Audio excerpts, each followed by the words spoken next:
This is BDO in the Boardroom, a podcast by the BDO Center for Corporate Governance for the Board of Directors and those charged with governance. We're joined by your board peers and inspiring leaders to discuss the trending and timeless issues that are impacting today's boardroom agendas. Let's get started. Hello and welcome to BDO in the Boardroom. I'm Amy Rojic, leader of BDO's Center for Corporate Governance, and I'm being joined once again today by my colleague, Holly Carr, BDO Managing Director within BDO's Forensics Group, to discuss how the board's active oversight of investigations undertaken in response to allegations of misconduct is critical in the eyes of regulators and increasingly factoring into penalties and sanctions imposed on wrongdoers. So prior to joining BDO in the past couple of years, Holly has had several roles. One as a manager in the Accounting, Policy, and SEC Reporting Group for Marriott, followed by 10 years at the SEC with her most recent position there as an Assistant Director in the Division of Enforcement, Office of Market Intelligence. As part of our forensic practice, Holly works with clients in a variety of capacities on whistleblowing and investigative matters, ESG disclosures and metrics, among other areas impacting the financial reporting and control environment. So Holly, thank you so much for joining me today. Amy, thanks for having me. All right, we're going to dive right in. So internal investigations can really be conducted by different roles within an organization. For example, internal audit, general counsel, management, et cetera. What circumstances would necessitate board oversight of an investigation? Oftentimes we think of, when it comes to board oversight investigation, we're thinking about the audit committee and the responsibility they have oftentimes because they're interacting with the auditor. And at times the auditor could raise up issues that would be non-compliance with laws and regulations that they are required to notify the audit committee about. And the audit committee then needs to have a response. Types of examples of this would be if the conduct involves maybe executives or other board members, oftentimes those that are not independent get questioned. We see sensitive topics, maybe including material non-public information. Maybe it's pre-IPO. Maybe they're having a merger or acquisition matter that's coming up that's not public. There's allegations of individuals trading on that information. That's a super sensitive topic, and you would want the board to handle that or the audit committee specifically. And oftentimes the other issue that comes up very commonly is that the company is expecting an inquiry or litigation. So they're expecting litigation from maybe a private party, class action, or a regulator's already kind of given them a warning that we're going to be looking further into certain conduct. And the board wants to get ahead of that and start to investigate the issue and find out what happened and the root cause. Great, thank you for that overview. And then perhaps you can explain the significance of the Securities Exchange Commission as well as the Department of Justice's approach to imposing penalties and offering leniency that occurs. Yeah, so the SEC and the DOJ, just keep in mind that their authorities are very different. The SEC is a civil authority and the DOJ is a criminal authority. And so the remedial actions that they can seek for companies are very different. But in some instances, they align. Oftentimes, we think of sanctions, fines, penalties, monitorships, things of that nature. And so these regulators have been extremely vocal as of late that their expectation, that there's always an expectation of cooperation, that companies have to respond timely, that provide records. They need to ensure the staff at the company are easily available to the investigative team. However, they differentiate the concept of substantial cooperation. And that is really the next level. And we have substantial cooperation that can be a factor into reducing penalties that the company might otherwise have imposed upon them due to the misconduct. So when we think about substantial cooperation, they're really looking for, the ideas are, did the board self-report? So if you did an investigation early on, you see misconduct, you're still working through the details perhaps, but going to the regulator as an audit committee, or maybe you have a special committee the board formed, you go before the regulator and say, we've identified this misconduct. We are actively investigating it. That is something that would go above and beyond. Other examples of this, where they would consider it substantial cooperation by a board investigation, is that if you are going to help point out the hot docs in investigation, these are the critical documents that really point to the misconduct, who was involved, why they engaged in misconduct, things of that nature. When you do an investigation, it is not uncommon to have millions and millions of records, emails, text messages, different types of reports and analyses that you're going through. It takes the regulator, when they do investigations, a long time to get through that information, to piece it together. And so if the board has identified through their investigative team these hot docs, the most critical documents, and they're willing to share that list with regulators to help have a more focused conversation about the conduct and help speed up this process, that's going to be considered, again, substantial cooperation. These are a couple of examples, but the regulators have really been very keen on seeing substantial cooperations from boards, and boards taking a super active role, not just in the investigation, but also in the remediation actions, making sure that remediation happens, it is complete, it is done timely, and that there have been actions to validate the remediation has occurred fully. So that's something too. So it goes beyond the investigation into remediation, but also be considered substantial cooperation by a board. Seems like there's been a lot of notification and I guess communication of that in the news. And I think that's something that I know when we go and speak with audit committees, they're always interested in some of the enforcement trends, but more so how was the board involved in those type of things and type of investigations that happen subsequently. So I think this is really helpful what you just shared. How does the board's oversight of investigations influence the outcomes of regulatory scrutiny? So maybe a little more specificity in terms of what the board actually is doing. Yeah, and so I think there's a couple of really good quotes from the SEC and DOJ where they were just very articulate this year about this. And so recently, the Director of Enforcement departed the SEC, Gurbir Grewal, and he indicated this year, this is a direct quote from Mr. Grewal, it's where there's been real remediation that addresses the misconduct that may impact whether the SEC recommends undertakings, if we do, their scope. Effective remediation can further underscore a firm's commitment to compliance and help them build a case for cooperation credit. He kind of goes on to say that the bottom line here is that remediation has to be proactive and not undertaken solely because it's ordered as part of the enforcement action. It also has to be timely. The longer it takes to remediate, the more likely it is that the misconduct will recur. And it has to be meaningful enough that to both address the misconduct and to prevent it from happening again. So really this expectation, I think he's been very articulate. You have to remediate. You have to do it timely. You have to be actively involved in this. And that's really where they're going to really think about the cooperation credit. And the other one is that Department of Justice Deputy AG Lisa Monaco, she said, absent aggregating factors, the department will not seek a guilty plea when a company has voluntarily self-disclosed, cooperated, and remediated misconduct. Simply put, the math is easy. Voluntary self-disclosure can save a company hundreds of millions of dollars in fines, penalties, and cost. It can avoid reputational harms that arise from pleading guilty, and it can reduce the risk of collateral consequences like suspension and debarment in relevant industries.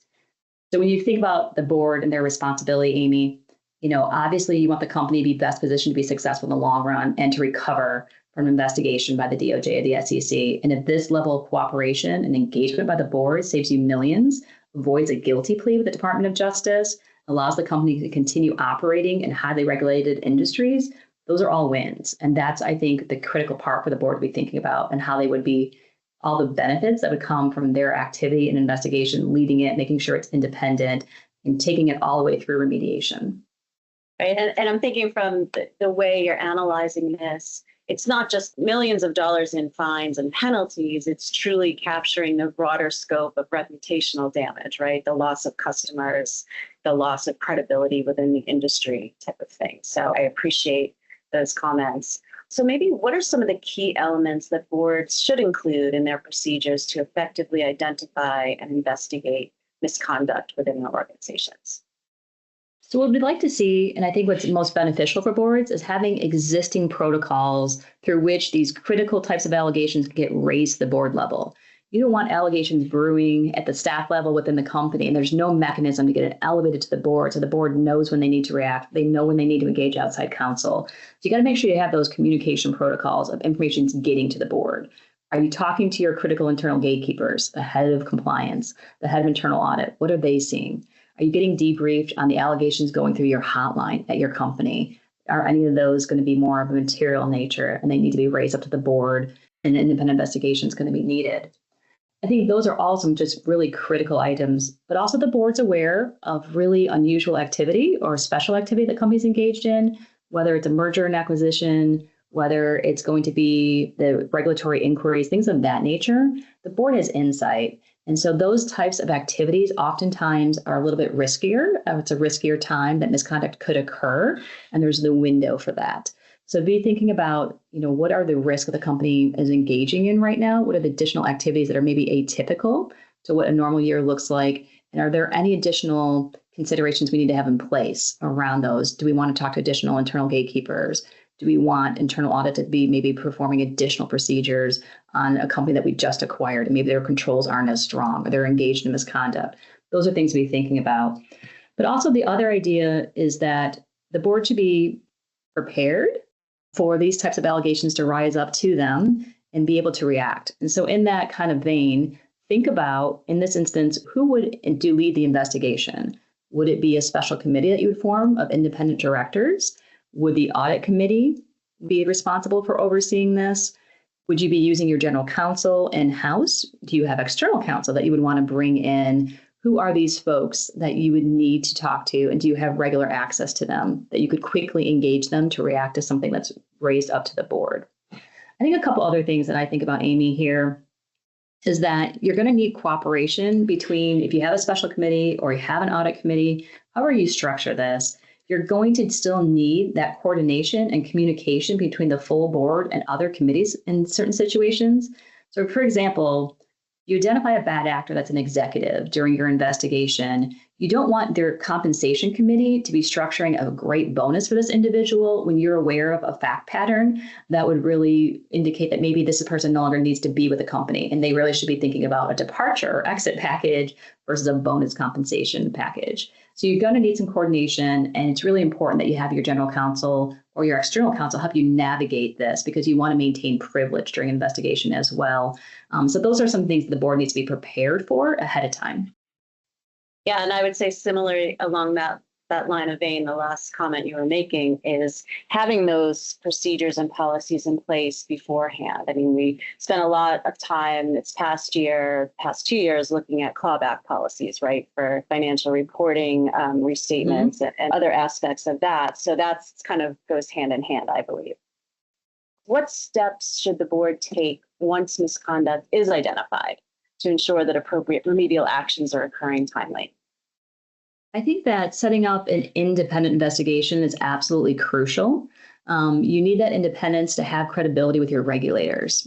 And so an independent investigation means you're not going to use general counsel, you wouldn't use internal audit. Those are folks that are internal for the company and they're not truly independent in nature. You want to bring in outside experts that have the right knowledge about the topic, that can really work and coordinate together. If you have maybe a forensic accounting firm plus an external counsel, that they're going to work well together. And you need to work with your counsel on privilege, like I mentioned. You want to make sure that you're thinking about the work papers that are going to come out of this investigation and all the information that's going to be gathered. And you want that under privilege. The company can determine if and when and with whom they would want to share that information, and then kind of essentially lose privilege on certain pieces of information. You never know what you're going to uncover in one of these investigations. And it could be off topic, but something else that's material that pops up. And so you just need to be prepared for that. And the privilege gives you time to work with your counsel to navigate these unusual situations. You're going to need to figure out who's going to handle the daily oversight of this investigation, whether it's a subcommittee, you have maybe a special committee chairperson that can really deal with the logistics of interviewing firms, hiring them. There's billing, there's daily updates. There could be challenges with getting data. And the board or the special committee chair is going to have to weigh in with the company to help pave the way to get the information that is needed for the investigation. These are all some of the things that I'm thinking about. You need to have a communication plan. So once you've established that you have independent service providers, you understand who's going to lead the day-to-day, and you're starting to get into your investigation, you need a communication plan, because you're going to need regular updates. Understand, what are they finding? What obstacles do they have in their way to conduct the investigation? Do we need to put an individual, an employee, on garden leave because it's looking increasingly like they were involved and they're currently overseeing that same work stream within our company, and that's dangerous because the conduct's going to be ongoing. You also need to think about, when are you going to give regular updates to the general board? How is that going to look? How do you get general counsel involved with your external counsel? And then you're also going to have to be thinking about your communication plan with your regulators. At what point do you self-report? At what point do you provide them updates with what information, what hot docs, what preliminary observations you have, and which regulators need to be involved. It may not be just the SEC and the DOJ. It's critical, have good advisors when you're in these types of situations. They are stressful. There's a lot at stake for the company. Oftentimes, there can be a lot at stake for the board. With civil litigation, we see litigation against board members, saying that you've breached your fiduciary duty, but not detecting this conduct ahead of time by approving of it, condoning of it. So the board itself can be in a situation where they're involved in litigation and have personal liability that's being sought after them. So have good advisors, feel like you can trust them, feel that they're qualified. Make sure that you are actively listening to them and you feel like they're actively listening to you and that you have a good dialogue and rapport going with them that's going to allow you to get through this really challenging time. But at the end of the day, you got to get to the root cause of what caused this issue. Maybe you're very lucky and you do the investigation and you find everything is great and you can solidify that the company did everything accordingly appropriate and you can show the regulators why that is true and you had an independent group validate that. But I also think about, if you don't, if there are issues and employees have to be terminated, new processes have to put into place, you need better controls, maybe you have to disclose something to your auditor. Be thinking about what is the root cause? Is this really a compliance culture issue? Did we not have the right controls in place? Were we not allocating funds to high-risk areas to address, some of the challenges they were having? You want to get down to that root cause because you don't want to be here a year again with a different type of investigation with the same root cause issue. You want to kind of nip it in the bud and make sure that you can address this once and for all. So those are some of the critical action items that I think the board or the special committee or the audit committee, depending on how you structure it, are going to have to be taking as part of investigation. Thank you so much. I think this has all been really great and practical advice. And I think I do want to highlight that all of this takes a lot of time and focus and resourcing. So I think the board, and if it's, particularly within the audit committee's purview to oversee these, really has to build in that time to make sure that these things are all thought about throughout the year. And I take to heart all of the things that you're saying, Holly. So I would just want to say, first of all, thank you for joining me. And if our audience wants to hear more about when a fraud actually is alleged and what do you do now, please tune into our prior podcast where Holly, along with Patricia Gorham from Eversheds, did earlier this year for BDO in the Boardroom. So thanks again to Holly and to our audience. And please stay tuned for more from our podcast series. Holly, I'll give you the last word. All right. Well, thank you, Amy, for having me.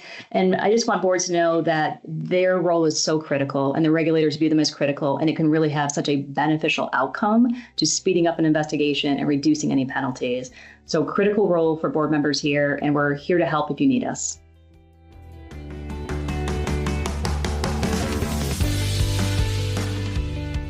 Thank you for listening to BDO in the Boardroom. If you like the show, be sure to rate, review, and subscribe wherever you get your podcasts. If you have any questions about what we discussed today, reach out to us via bdo.com, where you can also access the resources cited in this episode and learn more about the BDO Center for Corporate Governance. The views expressed by our guests do not necessarily reflect the views of BDO.